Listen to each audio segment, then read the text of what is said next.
So yeah, I don't really think that this move needs introduction because, I mean, the title basically says it all. I don't know why I can't speak these days, but it's not really my type of move. It's sort of a, I'll explain it more in the final thought section, but it is a useful move, and so here is the center double lift regardless. So luckily for me, most of the crediting work has already been done in Daryl's ambitious card omnibus back in 1985 by Daryl, written by Stephen Minch, but they actually missed one center double, and it's, you know, I don't really blame them for missing it in the crediting section of the book because it's a rather vague description of a center double lift, and so that was in The Art of Magic back in 1909 by Thomas Nelson Downs.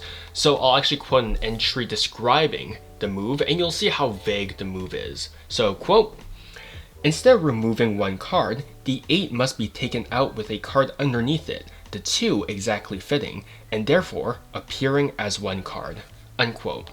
So it's really not an awful lot to work off of, and so if you just skim past it, you can easily miss the fact that it is indeed a center double lift, and so that's probably why they didn't actually credit this particular entry in the book. But yeah, so where Daryl's ambitious card omnibus actually starts off in terms of crediting for the center double is actually with Jack Avis. I think that's how you pronounce it, Avis, A-V-I-S, Avis, Avis. I'll just say Avis just for the sake of it. So it was actually first created by Jack Avis back in 1950, but it was only published in 1958, there we go, in a magic magazine called Pentagram, volume 12, number 10. And you know, I learned the move from Daryl's ambitious card omnibus. I don't really have access to Pentagram, but that's where the crediting comes from. And then since then, many center double lifts actually revolve around Jack Avis' sort of mechanic, sort of presentation of riffle and then sort of getting the card out. So for example, odd lifts back in 1971 by Jerry K. Hartman, there's a couple of there's a spin on that move, no pun intended. There's also the classic magic of Larry Jennings by Larry Jennings back in 1986. Slightly Magical back in 2007 by Dan and Dave Buck. And of course, there is Genie Magic Magazine back in 1981 by Steve Freeman. So that's a sort of a convoluted crediting stuff for the Steve Freeman stuff, so I'll explain that a bit later. But there are also some odd ones in terms of sort of center double lifts that aren't related to Jack Avis' center double. So for example, there's Quantum Leaps back in 1979 by Harry Lorraine. So that's a very weird one where you sort of get a pinky break and then a ring finger break as well. So it's a very convoluted move, but sort of mechanics in that era were very convoluted as well. So yeah, and it's Harry Lorraine, so a lot of his moves are quite interesting in terms of mechanics. And then there's Conundrum issue 1 back in 2022. It's a very recent entry, and so that's by Marc Trudel and Sophie Anne Vachon. And so there, Derek Derek Chung, there we go, almost said Derek Delgadio, but it's Derek Chung. There he actually published an article based on an Ernest Eric move, which is just sort of a mix of a single card display, and then they add on a card later for a center double. I'm not going to explain it too much, but that's essentially what happens with the Ernest Eric move. And so that's the general history behind the center double lift. There's basically it's a vague entry, and then Jack Avis' influence, and then a couple of odd ones scattered out here and there. And so that is the general history behind the center double lift. So I'll actually start off with the original description of the center double lift first, and then we'll move on to a few alternate handlings. So it's going to start off extremely simple, simple, whatever. And so you're going to have a card selected by riffling the top left corner with your left thumb. I explained this during the thumb count video, so of course you can review that video as well. So here you're just going to curl in your index finger, basically pushing upwards while your left thumb actually just pushes, basically just pulls down on this left corner, and this basically applies counter pressure and then you can then riffle off the cards from the deck one by one, okay? And this is used as a selection process in this instance. And so you're just gonna have a card selected by just having the specter say stop. So here, say stop, here, there we go. And then we're just gonna have a break, over here, a gap rather, over here, all right? Next, you're actually gonna reach in with your left hand, with your right hand, sorry, palm up, and you're gonna insert the thumb into this gap at the top left corner. And as you reach in, your left thumb is actually going to riffle off two or more cards, but generally because you're doing a center double lift, you're going to riffle off 2 cards, but of course if you want a triple lift, you can riffle off 3 cards, but generally it's going to be a 2 card riffle. So it's going to be 1 and then 2. So now you have basically a double, and it's going to be separated from the top packet with your right thumb. Because if your right thumb wasn't there, it would actually just join the top packet, and you kind of don't really want that. So of course you want your right thumb there to block this double from joining this top packet over here. So once you have this separation with the double from the top packet and the bottom packet over here, your right index is going to reach in and it's going to go dig underneath of the double, like so, right? It's going to dig underneath, and then you can pinch the card, the double, by the top left corner, just like so. Okay, so now you're pinching it like so, and now you're just going to extract it. You're going to pull your right hand forward, and then you're going to continue pulling it until this double clears the front edge of the deck, like so. Okay, and once it clears the front edge of the deck, you're actually just going to flip this double face up onto the deck, end for end. So it's just going to revolve around it, and then it's now face up on top of the deck, like so. Okay, and that is how you basically just do a center double. From there, you can of course keep a pinky break and then just turn it back over, or you can of course show the card around, do whatever, and then turn it back over, and then do whatever that you need.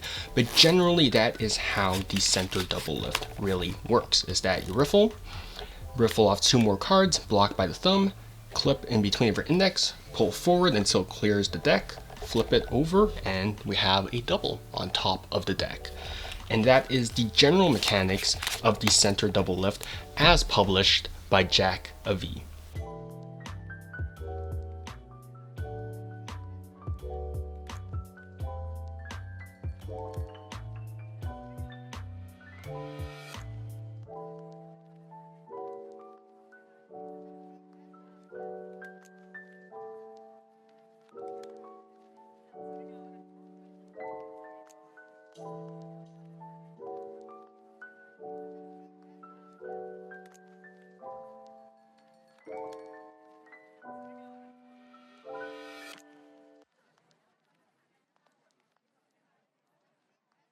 So like I mentioned in the history section, Larry Jennings' center lift will share most of the same core mechanics as Avis' center double lift.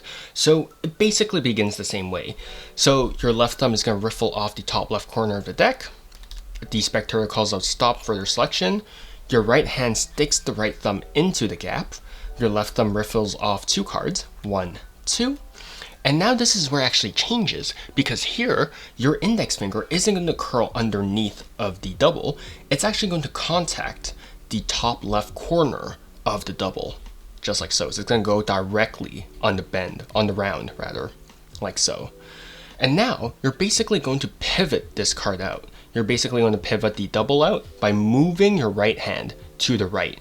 And by doing so, your index finger is basically just going to drag this double out. And this double, the long edge of the double, is basically just going to revolve around of the left middle finger. And you're basically just going to continue dragging this double out until basically only the top right corner of the deck is holding together this double. And once you're in this position, once the card is basically in a 45-degree angle, like so, you're going to release the double with your right hand, and then you're just gonna turn your palm down. You're gonna turn your palm down and turn the deck face up and display this card. You're gonna display your selection like so, in which case it is the 9 of spades. Then your right hand is gonna approach again, and it's gonna grip the lower indices, the lower index of the card, right? Like so. And you're basically just gonna regrip the double, turn the deck back face down, and then you could just display the double, do whatever that you need, and when you're ready, just turn it face down on top of the deck, and then the switch is now complete.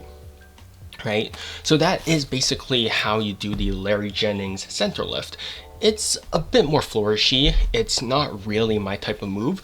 So whereas with the Jack of V center double lift, that one is a pull out, and then you flip it face up on top of the deck. The Larry Jennings one is a spin out. You're spinning out this card. You're then going to display the card, and then a regrip, and then the switch happens. Okay, so it's a bit more convoluted. It looks a bit prettier, but it really depends on your style. So that is the Larry Jennings center lift.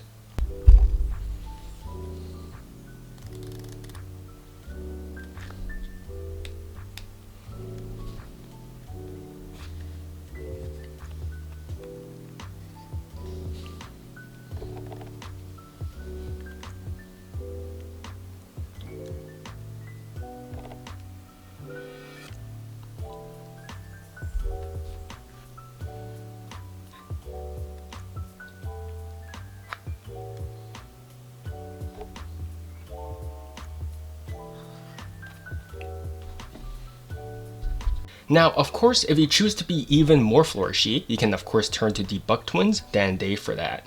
This is a Dan and Dave variation of Steve Freeman's variation on Larry Jennings' center lift, which is a variation of Jack of V's center double lift. So it's a variation of a variation of a variation of a variation, or of the original move. So it's it's a whole thing. But basically it starts off mostly the same way, right? You're just going to riffle, have the spectator call it stop, insert right thumb, riffle off 2 more cards, and this is where it actually starts to change, because rather than your index finger contacting the top left corner of the card, it's actually going to be your middle finger. So your middle finger is going to contact the top left corner like so, and now what you're going to do is you're actually going to clear out the left middle finger. This middle finger is actually not supposed to be there. So to get rid of it, you just extend it outwards to give space for the double.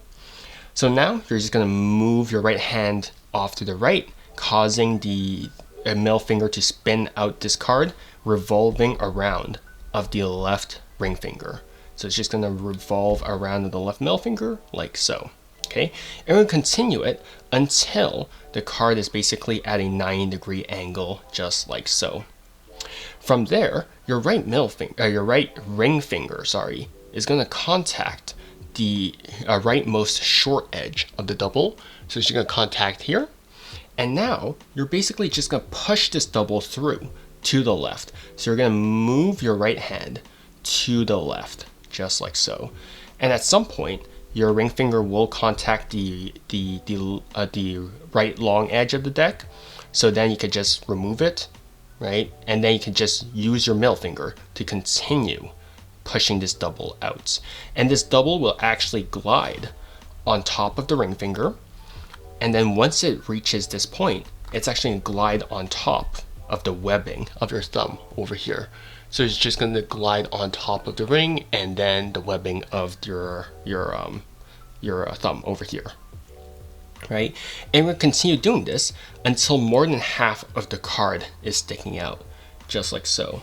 Okay, and then from there, you're just going to turn your left hand palm down and display this card, just like so. Okay. From there, your right hand can come over, grip the double, pulls it free from the deck, turn your hand back palm down, and then you have a face-up double in your right hand. From there, you can turn it face down, and then of course the switch is complete. But basically, it's just a more flourishy version of the Larry Jennings / Steve Freeman double. I don't know why I said it that way, but it's basically just a whole process like so, okay? And that is called the spin doctor double lift or center double. So yeah, that is Dan and Dave one. They actually have another one that was published in Slightly Magical. No, this is the one that was published in Slightly Magical. So the Spin Doctor Double is published in Slightly Magical as part of their Tivo 2.0. That's I think that's how you pronounce it. But this is the double used in that particular effect. So it's this one, right? So basically, it's in the book they actually describe it as a pinky supporting the bottom right corner like so, and then the rest of the fingers actually just grip it underneath like so, sort of like you're doing after a Stuart Gordon, but of course depends on your favorite style of double handling. Personally, I clip it in between of my index and my thumb, and my middle finger supporting on the bottom short edge like so, right? The Buck Twins actually have a much fancier version of a center double in Cardman, so that is another ebook, but it's not really my type of move, and also, you know, it's more of the same, so that's why I'm not really touching on it here. So that is the Spin Doctor double by Dan Dave Buck. So yeah.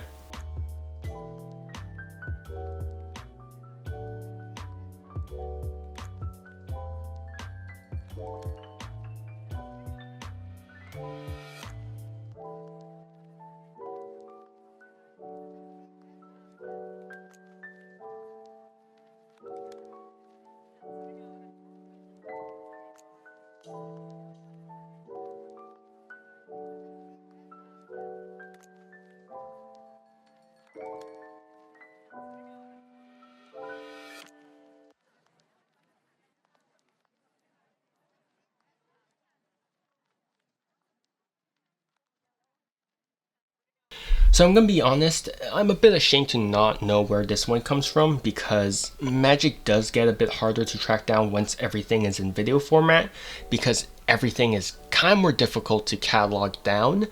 There's not really any sections sometimes, it's just like a download, and it's very easy to miss. So if you know the crediting to this move, please do tell me. But otherwise, I've seen this floating around. It's not really my original thing, but I do have a few personal touches for this. But for this variation, it's going to be similar to the Steve Freeman variation of the move. So we'll start off the exact same way, okay? So of course, riffle, say stop whenever, stick your right thumb in, riffle off 2 cards, your index finger reaches in and contacts the upper left corner of the double, like so. Your middle finger extends and clears out, and there, you can move your index finger, you can move your right hand towards the right, spinning this card out. But what you're going to do is that midway through spinning this card out, your index finger is actually going to sort of wrap around of the long edge of the double. So it's just going to wrap around. So from the corner to wrap around like so, and then your thumb pinches the double with your index finger. At the same time, your middle finger props up against the bottom short edge of the double and basically just keeps the double together. And at the same time, you're going to continue the spin out motion until this double is going to be propped up against the left middle finger, like so, side by side with the deck, like so. Okay, so this is basically just a very direct extraction of the double. Okay, so riffle, thumb sticks in, riffle off 2 cards, index finger. As you start to pull it free from the deck, roll, wrap around, pinch in between of your index and your thumb. Middle finger is propped underneath of it. Continue revolving this card around until the upper left corner is free from the deck. And then this card is fully propped up against the left ring finger and side by side with the deck, like so, okay? From there, you have a face down double in your left hand. So from here, you can actually just flash it around like so, right? So then you don't have to directly see the double, because most of the double handlings that I've presented today required you to actually flash the double to yourself, right? So here you can just flash it like so, or you can actually turn it face up on top of the deck. It really doesn't matter, but now you have a double in your right hand, and then you can place it on top of the deck, and of course the switch is now complete. Okay, so that is another handling of the center double. It's again a very flourishy handling, but it is something that you can do as well. Okay, so those are just 4 different handlings for a center double lift.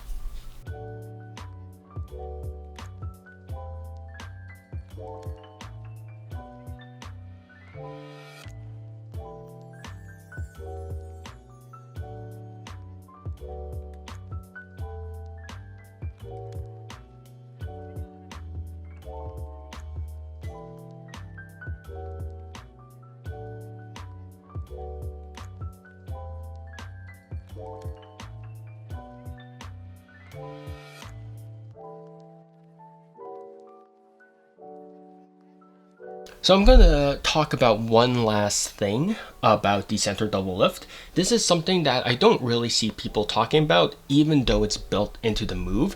And so this mainly revolves around one-way decks. So I have the High Noon memories playing cards. They are very exaggeratedly one-way backed, but this is going to help you guys visualize what I'm talking about.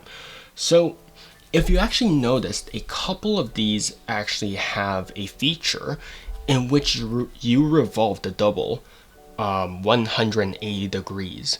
So let's take, for example, the original Jack V double. All right, so right, double, extract forward, and you're gonna flip it face up like so, right? So what this means is when I turn this card back over, notice how our 2 cards are now facing a completely opposite direction from the rest of the deck, okay? Because the extraction process required it to flip over 180 degrees. So now you have a key card right above of the selection, and you also can track the selection as well. So if you're doing an ACR, for example, you can take the indifferent card, which is also facing the wrong direction, do like a pirouette with it, right? So then corrects the orientation, toss it into the deck, and then you can reveal that the card is still face up on top. From there, you can hand the deck out to be shuffled, right? Wherever that they want. And because of the one-way back design, you can actually just track where this card is, if I can. Sorry, these cards are so old. So once you track down your selection here, you can just do a pass or whatever, and then it's back on top of the deck, right?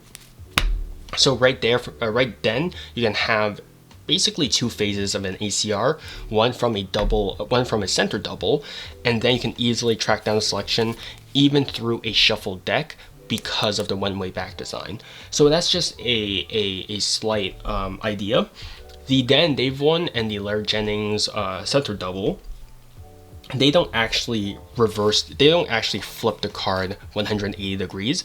So you do have to sort of keep track of which double, center double that you're using. But for the most part, for the Jack of V one and for this one, for the miscellaneous variation one, this flips the double 180 degrees. So you can actually exploit the one-way back design using a double lift, okay? So that's just a very, very cute little idea that I've been playing around for the center double lift. Of course, there's a lot more things that you can do with a one-way deck, not just an ACR and not just, just playing around with it, right? So, I mean, at the end of the day, a one-way deck is just a way to find a card, right?